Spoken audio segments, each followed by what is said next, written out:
Welcome to Most Loved Wrestling, the place where wrestling is most loved. After Money in the Bank weekend, there is a lot to answer for on Raw and this coming SmackDown. Hell, even NXT is going to be must watch after this weekend.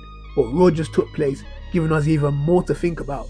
One of those thoughts being who are the MVPs. But before I bestow 5 superstars with MVP status, I need you, the viewer, to bestow me with a like on this video, followed by your subscription, and while you're there, hit the notification bell. That way I can bestow you with daily content and you'll never have to miss it.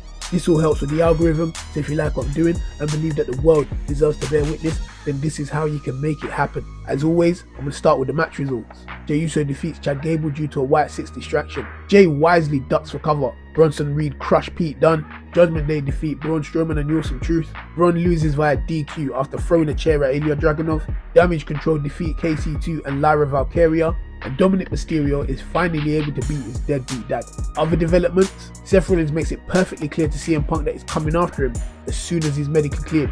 We've got another VHS tape from the Wyatts. Damian Priest throws out the gentleman's agreement, believing that he still has something to prove. Sami Zayn gets speared completely out of his shoes. CM Punk is banned from Raw next week, whilst Pierce has a meeting with Drew McIntyre.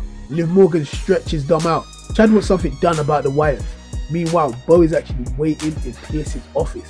Sonya Deville is back in a new faction with Shayna and Zoe, and they beat down Damage Control. Gunther and Damien are coming face to face next week on Raw. Dom ate some kitty shortly before folding, and Mummy is back.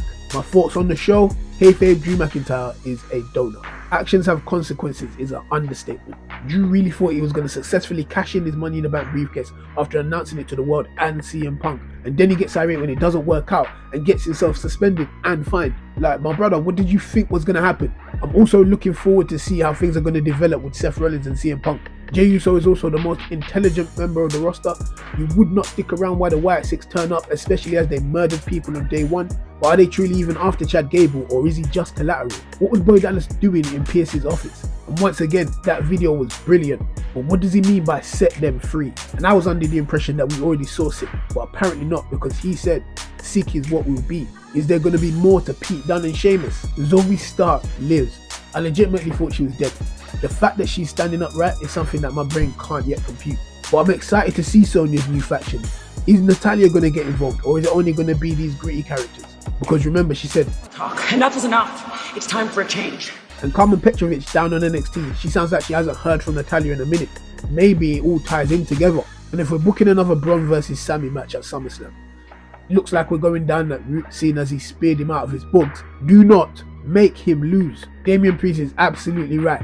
Loads of champions have controversy in their reign, and I've been pleased with Damian Priest as champion. He's done a tremendous job, and I'm not waiting for everyone else to say it, for me to say it. I'm my own man. Damian Priest has been a solid champion. He's been a good champion.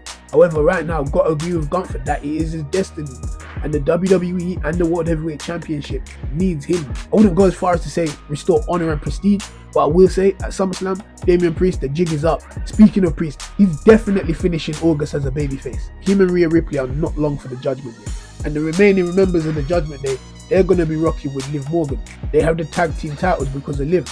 Dominic Mysterio pinned his deadbeat dad Rey Mysterio because of Liv, and Liv got them PS5 and chicken nuggets, and we've all seen the memes of what men are willing to do in order to get themselves a PS5. If Liv Morgan is the low that you have to stoop to in order to get yourself a PS5, then getting a PS5 could not be any easier. Let's just be frank, Dom's already nyamming coochie. While we're on the Judgment Day and Liv, Carlito is the fucking man. And this SummerSlam is going to be a classic. I put money on it. Rhea is back, so we're getting Liv v Rhea. CM Punk is clearly cleared to compete. They're just trying to keep that stump. For any Americans watching, that's British lingo for quiet, meaning that we're also getting Punk versus Drew, LA Knight capturing gold, and I expect a Roman Reigns return. And if Roman Reigns is not returning, then you can call me a piece of trash if you want, but I believe that CM Punk and Drew McIntyre should go last. But now for the MVPs, now there's a lot of people that should be on this list that's not on this list, because they made impact tonight as well and gave you something to talk about. But I'm just talking about the 5 biggest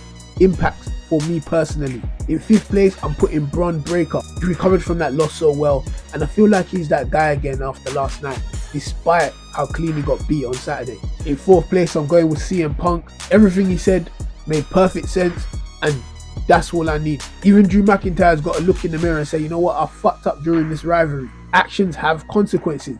Drew just happened to find that out the hard way. I enjoyed that promo, and I definitely enjoyed him further pissing off Seth Rollins. In the third spot, I'm going to go with Bo Dallas. Another VHS tape, another thought-provoking cinematic promo, and then him being in the office. I want to know what that was all about. I need to know what that was all about.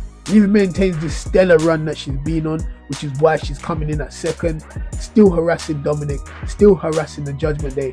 But let's be honest, she's only benefited them. Judgment Day cannot deny her input into their current success, and look at their position. PS5, that's on her.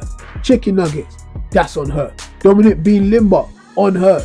Pinning that deadbeat Rey Mysterio, on her. But what is really getting her the MVP status is Dominic finally folding like an accordion.